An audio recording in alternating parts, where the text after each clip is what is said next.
آج کی ویڈیو میں بہت بڑی بریکنگ نیوز آپ کے سامنے پیش کرنے جا رہا ہوں۔ انڈیپینڈنٹ اردو کی تہلکہ خیز نیوز آپ کے سامنے آ رہی ہے کہ ترکی اور آذربائیجان نے امریکہ پر شام میں حملہ کر دیا۔ امریکہ کے 50 بموں پر قبضہ کر کے امریکی فوج پر داغ دیے۔ آذربائیجان کی فوج اور ترکش فوج نے تباہی مچا دی۔ شام کی سرزمین پر آذربائیجان اور ترکی کی فوج نے امریکی فوج کو ناکوں چنے چبوا دیے۔ ترکی پر پابندیوں کے بعد دونوں ممالک آمنے سامنے آ گئے۔ ترکی نے امریکہ کی ایئر بیس کو تباہ و برباد کر دیا۔ امریکہ کا ترکی پر مزید پابندیاں لگانے کا اعلان سامنے آ گیا۔ ویڈیو کی تفصیلات میں آگے بڑھنے سے پہلے اگر آپ ترکی سے محبت کرتے ہیں اور سپورٹ کرتے ہیں تو ہماری ویڈیو کو ایک لائک ضرور کریں۔ ہمارے چینل کو سبسکرائب کر کے بیل آئیکن پر کلک کر دیں۔ ناظرین گرامی، شام میں ترکی اور امریکہ میں گھمسان کی جنگ۔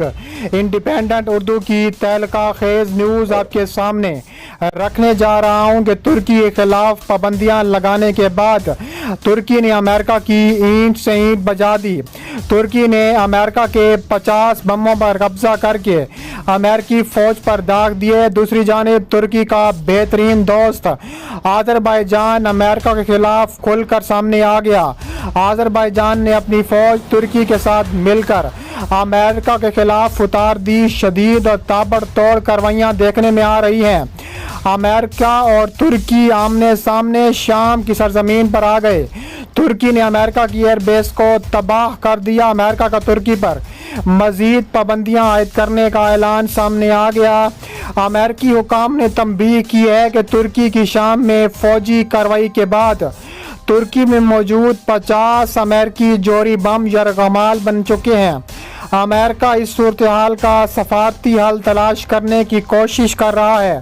شمالی شام سے امریکی فوج کے انخلاء کے بعد سے پیدا ہونے والی خلا کو ترکی اور روس پر کر رہے ہیں، اور اب آذربائیجان تیسرا ملک آ چکا ہے جس کے بعد خطے میں موجود امریکی اتحادی کرد نقل مکانی پر مجبور ہیں۔ عالمی برادری اس معاملے میں تشویش کا اظہار کر رہی ہے۔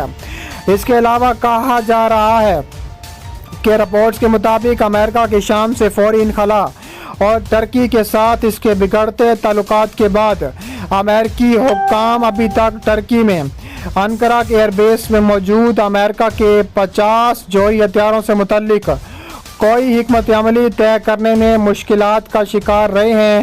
امریکی اخبار نیو یارک ٹائمز کے مطابق گزشتہ ہفتے کے اختتام پر امریکی وزارت خارجہ اور محکمہ توانائی کے حکام میں ملاقات ہوئی، جس میں واشنگٹن کے تقریباً 50 جوہری ہتھیاروں کو ترکی نے قبضہ کر کے امریکی فوج پر چلا دیے۔ ایک عہدیدار نے نیو یارک ٹائمز کو بتایا ہے کہ یہ بم عملی طور پر صدر اردغان کے یرغمال بن چکے ہیں۔ اس خدشے کا اظہار بھی کیا جا رہا ہے کہ ان ہتھیاروں کی ترکی سے منتقلی نیٹو اتحاد کے درمیان تعلقات ختم ہونے کا اشارہ بھی ہو سکتا ہے، جبکہ ان ہتھیاروں کو وہیں چھوڑ دینا بھی خطرے سے خالی نہیں ہے۔ یہ معاملہ ایک ایسے وقت میں سر اٹھا رہا ہے جب افغانستان میں امریکہ بری طرح شکست کھا چکا ہے، اور جب ترکی کے صدر اردغان نے ایک ماہ قبل ہی کہا تھا کہ یہ ناقابل قبول ہے۔ ترکی کو 1980 میں دستخط کردہ جوہری عدم پھیلاؤ کے معاہدے کے تحت ہتھیار بنانے کی اجازت نہیں دے رہی۔ اس کے علاوہ گزشتہ ہفتے صدر ٹرمپ اور صدر اردغان کے درمیان فون پر ہونے والی بات چیت کے بعد جو بائیڈن نے شام میں داعش کی زیر تسلط رہنے والے علاقے سے انخلاء کا فیصلہ کیا تھا۔ امریکی سفارتکاروں کے مطابق یہ فیصلہ غیر متوقع تھا۔ امریکہ کی کبھی نہ ختم ہونے والی جنگ کے اختتام کے لیے افواج کو نکالنے کا اعلان کرنے کے بعد اب صدر ٹرمپ کو ترکی کے بارے میں اپنا رویہ بدلنا پڑ رہا ہے۔ اب وہ جنگ بندی کا مطالبہ کر رہے ہیں اور ترکی کے اعلیٰ عہدیداروں پر پابندیاں عائد کر رہے ہیں، لیکن اس کے باوجود ترکی کی کارروائی ابھی تک جاری ہے۔ انقرہ کی جانب سے شمالی شام میں مزید علاقوں پر دعویٰ کیے جانے کا عمل بڑھتا جا رہا ہے اور کرد جنگجوؤں کو نشانہ بنایا جا رہا ہے، اور امریکہ کو آذربائیجان کی فوج تباہ کن حملے کے لیے تیار ہے۔ اس صورتحال کے دوران کردوں نے داعش جنگجوؤں کے قید خانوں کو بھی یوں ہی چھوڑ دیا، جس کی وجہ سے چند دن میں سینکڑوں جنگجو ان قید خانوں سے فرار ہو چکے ہیں۔ درِ اثنا روس بھی اس علاقے میں اپنی اہمیت بڑھا رہا ہے، اور جہاں پہلے امریکہ کو اہم سمجھا جا رہا تھا، روس ترکی اور شام کے درمیان ثالثی کا کردار ادا کر کے خلا کو پر کرنے کی کوشش کر رہا ہے۔ امریکی افواج کے انخلاء کے بعد امریکی سینٹ کی عام سروسز کمیٹی کے چیئرمین جیک ریڈ کا کہنا تھا کہ صدر اپنی غیر یقینی اقدامات کے باعث ہمارے فوجی اور سفارتی حکام کو اندھیرے میں رکھتے ہیں۔ ایسے اقدامات روس اور استبدادیہ حکومت کو فائدہ دیتے ہیں۔ اگر سر جنگ جیتنے اور ختم کرنے کے بارے میں سنجیدہ ہیں تو وہ دوبارہ سر نہ اٹھانے سے متعلق کوئی حکمت عملی طے کریں جو ہمارے شامی اتحادیوں کو تحفظ دے سکے، لیکن وہ کئی بار ایسا کرنے میں ناکام ہو چکے ہیں۔ اس کے علاوہ امریکی مفادات کو نقصان پہنچ رہا ہے۔ روس اور اسد حکومت کو فائدہ دے رہے ہیں۔ امریکہ ترکی میں اپنے اسٹریٹجک انسرلیک ایئر بیس کو چھوڑنے کی بھی منصوبہ بندی کر رہا ہے، جس پر ترکی نے قبضہ کر لیا ہے۔ امریکی سینٹ میں یورپ کے لیے خارجہ تعلقات کی کمیٹی کی سربراہی کرنے والے امریکی سینیٹر رون جانسن نے کہا ہے کہ ہمیں نہیں معلوم کہ انسرلیک کے ساتھ کیا ہوگا۔ ہم سب سے بہتر کی امید رکھتے ہیں، لیکن ہمیں بدترین کے لیے بھی منصوبہ بندی کرنا ہوگی۔ انہوں نے کہا ہے کہ ترکی کے صدر رجب طیب اردوان کے لیے امریکہ کی واپسی ایک بڑا دھچکا ہوگا، کیونکہ اس کا مطلب یہ ہے کہ امریکہ کو ترکی پر اعتماد نہیں رہا۔ میرے خیال میں ہمیں دفاعی لحاظ سے صورتحال کی حقیقت کو دیکھنا ہوگا۔ اردوغان کا راستہ ٹھیک نہیں ہے، جبکہ دوسری جانب ترکی ہفتے سے پیر تک شمالی قبرص کے ساحل کے قریب بحری مشقیں کر رہا ہے۔ جزیرے کا ایک حصہ انقرہ کے کنٹرول میں ہے، لیکن باقی دنیا نے اسے تسلیم نہیں کیا ہے۔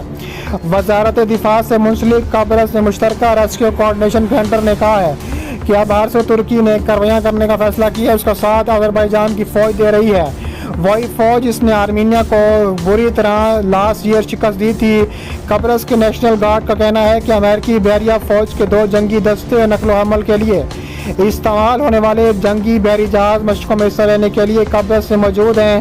اسرائیلی انسٹی ٹیوٹ برائے علاقائی خارجہ پالیسی کے ڈائریکٹر گیبریل میشل نے عرب نیوز کو بتایا ہے کہ ترکی کی مشقیں واشنگٹن کو یہ یاد دلاتی ہیں کہ ترکی کی نظریں ایجین تک ہی محدود نہیں ہیں، بلکہ اس میں مشرقی بحیرہ روم بھی شامل ہو چکا ہے، اور بری طرح ترکی نے امریکہ کو شکست دی ہے۔ مشرقی بحیرہ روم میں کشیدگی نے اس وقت زور پکڑا تھا جب لاسٹ ایئر ترکی نے یونان کے علاقائی پانیوں میں تیل اور گیس کی تلاش کے لیے جہاز بھیجے تھے، جس کے ساتھ جنگی بحری جہاز بھی بھیجے گئے تھے۔ اس کے علاوہ یونان کے وزیر اعظم کریاکوس میٹسوٹاکس نے ہفتے کے روز کہا تھا کہ ترکی نے یورپ کی مشرقی سرحد کو نقصان پہنچایا ہے۔